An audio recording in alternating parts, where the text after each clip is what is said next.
Olá pessoal, eu sou o Marcos, aluno do curso de mestrado em Ciência da Computação da UEM e integrante do grupo Manatim. Dentro do Manatim, faço parte da equipe que vai trabalhar com jogos aplicados na educação. Eu vou contar aqui um pouquinho do que me motivou a entrar nessa missão, de pesquisar, desenvolver e fomentar jogos aplicados na educação, principalmente no ensino de temas relacionados à tecnologia da informação. Bom, todos sabemos que as áreas da computação crescem numa velocidade impressionante.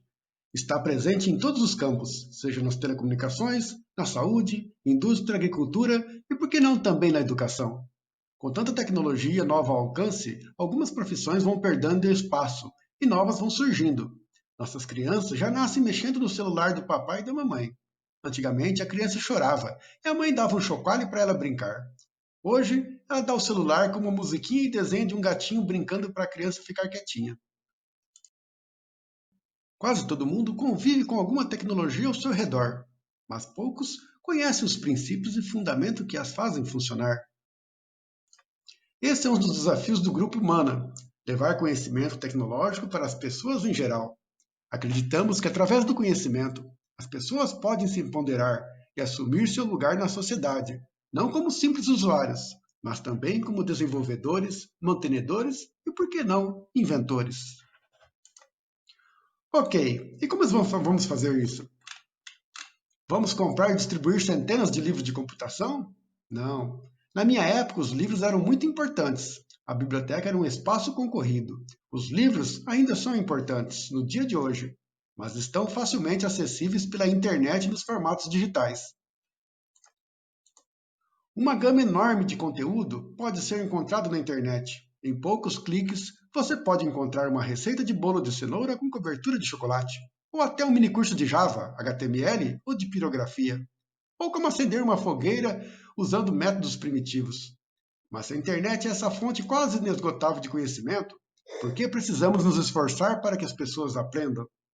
Por que as pessoas não aproveitam essa infinidade de bons conteúdos, muitos de livre acesso, para se aperfeiçoar e crescer?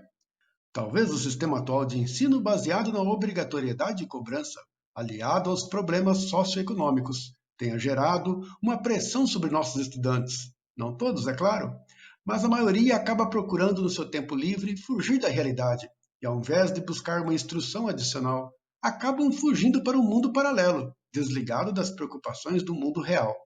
Muitos encontram essa fuga no mundo dos jogos. Diante disso, nos deparamos com um novo desafio: estudar e desenvolver jogos que permitam manter as pessoas engajadas no aprendizado. Não é uma tarefa simples, porque não estamos falando de uma aula automatizada, e sim de uma forma criativa de fornecer entretenimento, que é um dos principais objetivos de um jogo, enredada por uma narrativa e objetivos de aprendizado que possam ser absorvidos de forma dissimulada, porque aprender também pode ser divertido. Mas vamos ver mais detalhes por que escolhemos o campo de jogos como ferramenta de disseminação do conhecimento. Quando eu era criança, uma das formas de entretenimento era ler livros de ficção e histórias em quadrinho. Aos poucos, a televisão foi tomando esse espaço. Alguns tinham o privilégio de ter em casa um videogame. E quantas vezes os pais não tinham que pôr os filhos de castigo para deixá-los afastados desses artefatos? Hoje em dia, com a evolução dos smartphones, muitos jogos estão acessíveis e o tempo que as pessoas passam diante desse aparelho é espantosa. Podemos dizer que é uma questão de evolução de cultura. Muitos romances que nasceram como livros foram convertidos para as telas do cinema e acabaram, depois de um certo tempo, se transformando também em jogos de videogame. Alguns vídeos são tão realísticos que até a profissão de ator corre risco no futuro e acabarem sendo substituídos por avatares. Mas vamos lá. Quantos livros você já leu? Quantos filmes já assistiu? E quantos jogos já jogou? Você já se perguntou isso? Provavelmente, nesse momento, você esteja pensando que o número de filmes tenha ganhado, né? A não ser que você goste muito realmente de jogar. Mas vamos continuar analisando. Em relação aos livros que você já leu, quantas vezes você releu o mesmo livro novamente? E aos filmes?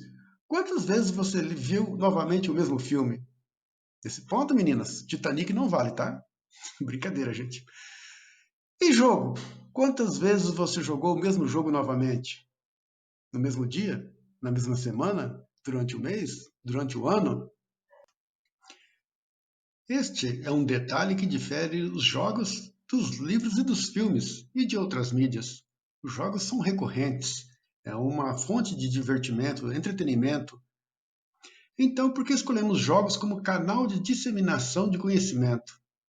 Algumas vantagens dos jogos são: os jogos são interativos, você pode tomar decisão, escolher caminhos, escolher o seu personagem, você pode decidir o que vai fazer e as suas ações é que vão decidir a sequência do jogo.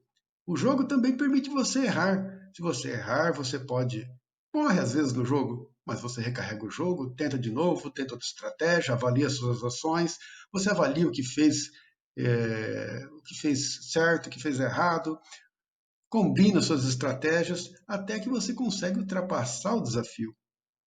O jogo também é espontâneo, você joga porque quer e porque gosta de jogar. É divertido, permite trabalho em equipe, no caso dos jogos multiplayer, e também incentiva a socialização. Então, o professor que quiser trabalhar com jogos digitais tem duas alternativas. Uma delas é utilizar jogos existentes, comerciais ou freeware em atividades complementares. Lembrando, pessoal, que um jogo não tem por objetivo substituir uma disciplina, e sim complementar uma atividade de entendimento de uma parte da disciplina. Até porque podem haver partes do tema que não tem como aprender simplesmente jogando, ou porque são difíceis de reproduzir em jogo, ou porque realmente não tem como transformar isso numa atividade divertida. Por exemplo, conjugação de verbos. Eu não consigo ver uma criança se divertindo conjugando o pretérito mais que perfeito do verbo aterrorizar. Ou seja, o professor terá que analisar um determinado conteúdo de sua disciplina e procurar um jogo já existente que possa ser utilizado como ferramenta numa atividade que possa ser associada ao conteúdo. Por exemplo, numa aula de história sobre a Segunda Guerra Mundial, dar um trabalho para os alunos para jogar uma determinada fase de um jogo da Segunda Guerra Mundial, como por exemplo, o desembarque da Normandia, no nível hard, e depois descrever um relatório sobre o impacto gerado pelas batalhas. Tenho certeza de que nenhum livro conseguirá reproduzir a mesma sensação de desespero enfrentada pelos soldados nessa batalha. Um jogo de tiro é muito emocionante, mas ninguém quer uma guerra acontecendo no seu país. Ou ainda, o professor pode pedir para os alunos jogar um trecho do jogo Civilization ou Age of Empires e pontuar algumas evoluções importantes dos grandes impérios. Se for uma aula de biologia ou geografia, pode pedir para os alunos usarem o jogo Zootycoon, onde os alunos conseguem montar um zoológico com animais de diversos biomas e descrever quais os requisitos necessários para que um pinguim ou uma girafa possa sobreviver fora do seu ambiente natural. Para que o animal possa se sentir bem, é necessário reproduzir um ambiente semelhante, como uma savana, escolher o estilo das rochas, as árvores, vegetação rasteira, dentre outros. Analisar quais animais podem conviver em harmonia e controlar o fluxo de pessoas visitando o parque. São atividades que podem ser sugeridas para serem realizadas em casa e que vão fixar conhecimento de uma forma muito mais divertida.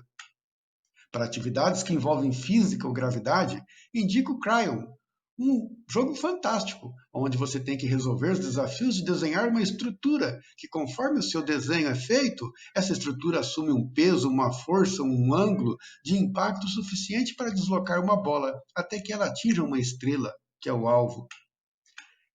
E tem também o Minecraft, é um jogo adorado pelas crianças, onde o professor pode pedir para criarem réplicas de ambientes, por exemplo, as pirâmides do Egito, ou construir um castelo seguindo determinado estilo arquitetônico.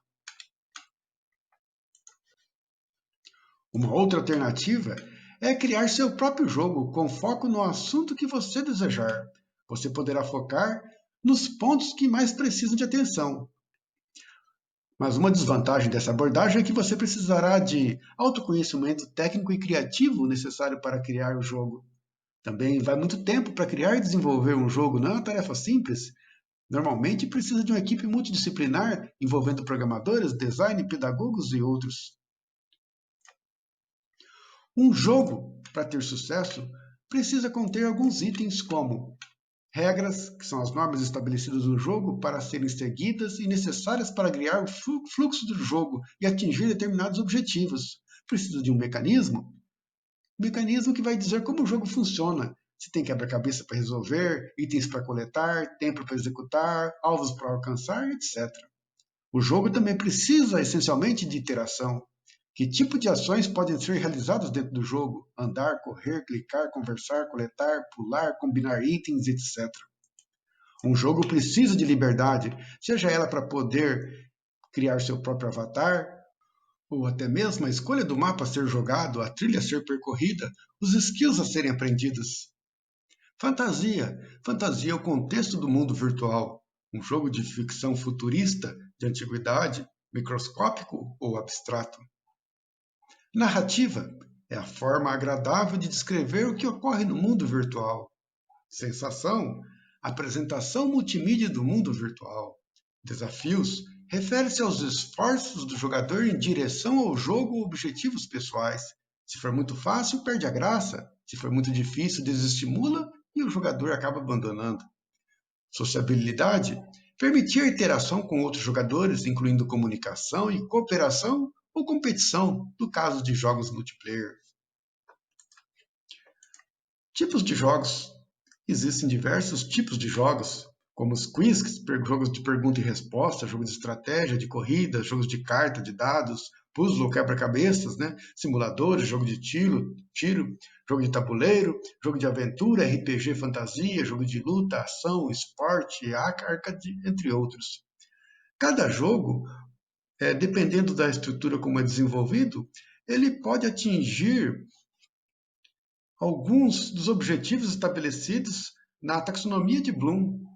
Dentre alguns estilos analisados, os jogos do tipo quiz, de pergunta e respostas, são os jogos que menos atingem os objetivos educacionais, pois ele atinge somente a etapa de avaliação do conhecimento.